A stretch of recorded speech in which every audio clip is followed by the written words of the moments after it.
ఇంకొకటి ఫ్రెండ్స్, నిన్న పేపర్లలో వచ్చింది, నేను అన్న తర్వాత ఆ చిట్టా డీటెయిల్గా చెప్తానన్న. నిన్న డొనాల్డ్ ట్రంప్ ఏమన్నాడంటే పాకిస్తాన్ న్యూక్లియర్ టెస్టులు చేస్తుంది, అందుకే ఈ భూకంపాలు వస్తున్నాయి అని చెప్పి చెప్తారు. అయితే డొనాల్డ్ ట్రంప్ చెప్పిన దాంట్లో వాస్తవాలు ఎంత, అవాస్తవాలు ఎంత? నిజంగా పాకిస్తాన్ న్యూక్లియర్ టెస్టులు కండక్ట్ చేసిందానంటే ఆఫ్ఘనిస్తాన్ ఇంకా పాకిస్తాన్ ఏదైతుందో భూకంపం వచ్చే ప్రాంతాలల్లో అది చాలా ఎక్కువ వస్తాయి ఆడ. కరెక్ట్గా చెప్పాలంటే ఆఫ్ఘనిస్తాన్, పాకిస్తాన్ ఆ ఏరియానే సెస్మిక్ జోన్ అని అంటారు. ఆ ఏరియా అట్లనే ఉంటుంది, భూకంపాలకు చాలా ఇక పిలిచి మరీ భూకంపాలు తెప్పించుకుంటారు, అట్లాంటి ప్లేస్ అనమాట. అయితే రియల్ ఇష్యూ ఏంటంటే పాకిస్తాన్ నిజంగానే న్యూక్లియర్ టెస్ట్ చేసిందా లేదా? దానికంటే ఎక్కువ ఇంపార్టెంట్ ఏంటి తెలుసా? అమెరికా ఈ ముచ్చట ఎందుకు మాట్లాడింది అని అనేది ఒక కీలకమైన ప్రశ్న. 1998 అనుకుంటా, ఇఫ్ ఐఎమ్ నాట్ రాంగ్, ఎప్పుడైతే పాకిస్తాన్ న్యూక్లియర్ టెస్ట్ ఇంకొకసారి చేసింది అని చెప్పినరో అది బలోచిస్తాన్కి సంబంధించి చగాయ్ డిస్ట్రిక్ట్లో, ఇంకొకటి కహరాన్ డెజర్ట్లా న్యూక్లియర్ టెస్టులు చేసినట్టు మనకు ఆధారాలు అప్పట్లో ప్రపంచం మొత్తం మాట్లాడింది. ఈ 1998లో ఎప్పుడైతే చగాయ్ ఏరియాలో చేసినరో ఇది మొత్తం గ్రనైట్ రాళ్లతో నింపబడిన, అంటే ఉన్న ప్లేస్ ఇది, బాగా గ్రనైట్ రాళ్ళల్లో అందులల్లా డీప్ హోళ్ళు కొట్టి లోపలికి పోయి కొన్ని కిలోమీటర్ల లోపలికి పోయి ఆడ ఈ న్యూక్లియర్ బాంబు టెస్ట్ చేసినట్టు వాళ్ళు మాట్లాడతారు.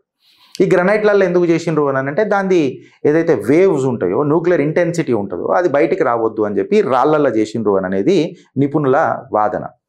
బట్ దాని తర్వాత పాకిస్తాన్ న్యూక్లియర్ టెస్టులు చేసింది, నిన్న కూడా చేసింది, మొన్న కూడా చేసింది అని అంటే ఆ వాస్తవాలు అని చెప్పి డిఫెన్స్ నిపుణులు మాట్లాడుతున్నారు. ఎందుకు అని అంటే ఏ దేశమైనా ఏదైనా న్యూక్లియర్ టెస్ట్ చేసే అటెంప్ట్ చేసినా మన comprehensive nuclear test ban treaty organisation అని ఉంటుంది, CTBTO అని.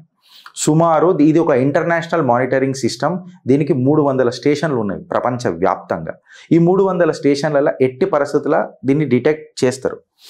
జనరల్గా ఆఫ్ఘనిస్తాన్, పాకిస్తాన్లో ఉన్న ఏదైతే సెస్మిక్ జోన్స్ ఉన్నాయో, భూకంపం వచ్చే ప్రాంతాలు ఉన్నాయో, భూకంపం ఎప్పుడన్నా వస్తే ఆల్మోస్ట్ ఆ డెప్త్స్ ఉంటాయి చూడు, ఆ లోతు ఉంటుంది కదా, సుమారు 10 కిలోమీటర్స్ లోతు నుంచి ఈ భూకంపాలు ఉంటుంది అని చెప్పి నిపుణులు మాట్లాడుతున్నారు.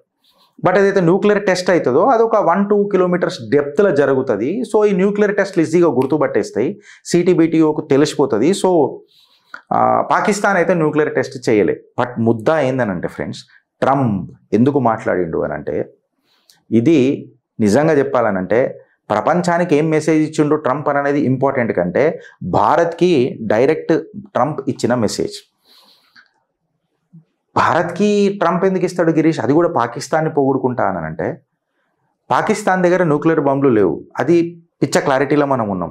ఎందుకంటే కూషేగా ఏమన్నట్టు అది అంటారు చూడు, కరిసే కుక్క మొరవది, మొరిసే కుక్క కరవది అని అంటారు. ఇప్పుడు పొద్దున్న లేస్తే మరి బంబు ఉన్నది అని భయపడిస్తాడు. పుచ్చలు వలగొట్టినప్పుడు మొత్తం భారత్కి ఆపరేషన్ సింధూర్లో తెలిసిపోయింది. అయితే పాకిస్తాన్ దగ్గర ఏవైతే న్యూక్లియర్ బాంబ్స్ ఉన్నాయో అవి కంప్లీట్గా American controlled nuclear United states నుంచే కంట్రోల్ అవుతుంది. అయితే గిరీష్, పాకిస్తాన్లో అమెరికా వాడు న్యూక్లియర్ బాంబు ఎందుకు పెడతాడు గిరీష్ అని మీకు ఏదైనా డౌట్ వస్తే, సోవియట్ యూనియన్ ఎప్పుడైతే రష్యాతో పంచాయతీ అయిందో అమెరికాకు, అక్కడి నుంచి వెయ్యాలన్నా లేకపోతే పెట్టాలన్నా రష్యా కూడా అటాక్ చేస్తుంది కాబట్టి లాజిస్టిక్స్ మొత్తం న్యూక్లియర్ బాంబులు అయిపోయే ఛాన్స్ ఉంటుందని చెప్పి చైనాలో వాడు పెట్టుండే ఆస్కారం ఎక్కువ ఉన్నది. సెకండ్ ఏంటంటే చైనా కాదు, పాకిస్తాన్లో పెట్టే అవకాశం ఎక్కువ ఉన్నది. ఇంకొకటి ఏంటంటే చైనాని కూడా కంట్రోల్ చేయాలి కాబట్టి ఖచ్చితంగా పాకిస్తాన్లో పెడితే కొంచెం మాకు సేఫ్ ఉంటుంది. చైనా ఎప్పుడైనా దేడుసార్లు చేసిందంటే ఇడికి నేషపడదు బొచ్చు అని. ఈ రెండు కారణాల వల్ల పాకిస్తాన్లో బేస్ చేసుకొని అమెరికా వాడు పెడతాడు. సో ఇప్పుడు బై ఛాన్స్ ఏదైనా ఎస్కలేషన్ అయ్యి ఏదైనా టెర్రరిస్ట్ ఆర్గనైజేషన్ మీద భారత్ యాక్షన్ తీసుకుంటానంటే, ఈ న్యూక్లియర్ సైట్ బేసెస్కి, ఎయిర్ బేస్ మీదకి ఎప్పుడైతే భారత్ విజృంభణ మొదలెడితే, దాడి మొదలెడితే, దండయాత్ర మొదలెడితే ఖచ్చితంగా అమెరికన్ ఇంటర్ఫియరెన్స్ ఉంటుంది, రియాక్షన్ అనేది ఉంటుంది.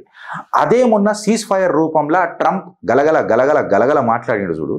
ఏందనంటే, మేము పెద్దన్న పాత్ర, మాకు పాకిస్తాను వింటది, భారత్ వింటది, నేను చెప్పంగానే భారత్ ఇన్నది అంటే నా న్యూక్లియర్ బాంబులు ఆడున్నాయి, నువ్వు అటాక్ చేయకు, నాకు భయం అవుతుంది అని అంటే, అరే అమెరికా ఉచ్చవోసుకుంటుంది కదరా, భయపడుతుంది కదరా అని ప్రపంచానికి తెలుస్తుంది. అది పెద్దన్న పాత్ర కోల్పోతుంది. జస్ట్ ఇమాజిన్ చేయండి ఫ్రెండ్స్, ఎన్ని కుట్రలు, ఎన్ని కుతంత్రాలు. బయటోళ్ళ కంటే ఎక్కువ ఇంట్లోళ్ళతో ఇంకా ఎక్కువ కుట్రలు, కుతంత్రాలు. అయినా మే భారత్ మాకో కభీ జుకనే దూంగా నా रुकने दूंगा ना मिटने दूंगा सौगंध मुझे इस मिट्टी की। उसके पास अगर बम है तो मेरे पास क्या दिवाली के लिए फोड़ने के लिए क्या मेरे पास पटाखे, मैं तो फोड़ूंगा पटाखा అని చెప్పి మాట్లాడినాడు. జవాబ్ ఇస్తా అని చెప్పి చెప్పినోడు. తిప్పి కొడతా అని చెప్పి చెప్పినోడు తిప్పి కొట్టిండు. ఇంటర్నల్గా ఎన్ని రాజకీయాలు ఎదుర్కొంటుండు ఫ్రెండ్స్. ఒకడు ఓట్ చోరీ అని పిలుస్తాడు, ఒకడు చౌకీదార్ చోర్ అని పిలుస్తాడు. ఏ గతి లేకపోతే ఇంకొకటి మాట్లాడతాడు. మొన్నటిదాకా రఫేల్ స్కామ్ అని చెప్పి చెప్పిండ్రు. ఇలా ఆ రఫేల్లే పుచ్చల వల్ల కొట్టొచ్చినాయి. ఈవీఎంలు హ్యాక్ అని అన్నారు. కోట్లలో ఎవడు ప్రూవ్ చేయలేకపోయిండ్రు. అమెరికా వాడు ఏ న్యూక్లియర్ బాంబులు పాకిస్తాన్లో ఏం పెట్టిండో తెలియదు, కానీ మన దగ్గర మాత్రం ఎన్రిచ్డ్ యురేనియం అని అంటాం కదా, న్యూక్లియర్ బాంబు తయారు చేసేది, అది చాలామందిని తయారు చేసింది డీప్ స్టేట్ CIA. కేవలం దానికి సెంట్రిఫ్యూగ్ తగిలిందనుకో, అది భారత్లా ఒక ఇంటర్నల్ ఎట్లా పేలుతుందో చూడండి ఫ్రెండ్స్. సరిహద్దుల దగ్గరికి మాత్రం నీ ప్రధాని రానియడు. నీ ప్రధాని సరిహద్దుల దగ్గరికి ఎవ్వడు రాడు.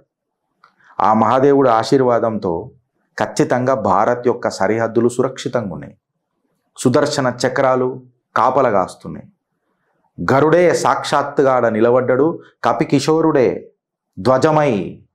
ధ్వజమై భారత్ మాతకు ఆశ్వాసం ఇచ్చిండు.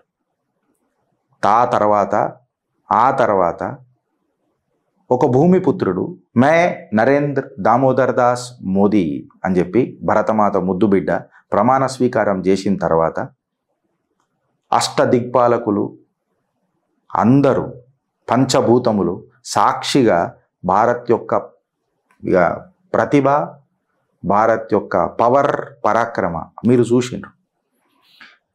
ప్రాబ్లం బయట లేదు. ఇప్పుడు మనకు ప్రాబ్లం లోపల ఉన్నది. అడ్డమైన నరేటివ్లు మాట్లాడే చిల్లరగాన్లతో ఉన్నది. వాళ్ళకు అనుకూలంగా ఉంటే మనం మంచిగా ఉంటాం, కూటమిలు పెడతారు. వాళ్ళకు అనుకూలంగా లేకపోతే కూటమిలకైనా బయటికి పోతారు, నటిస్తారు. ఈ నట సార్వభౌములతోని మనకు పంచాయితీ. నీ పక్కన ఉంటారు, నీకు వెన్ను పోటు పొడుస్తారు. గుణాత్మకమైన నిర్ణయాలు తీసుకోనికి ప్రయత్నం చేయరు. రాజకీయాలు ఉంటాయి. అట్లీస్ట్ 60% మార్కులతోని గెలుద్దాం.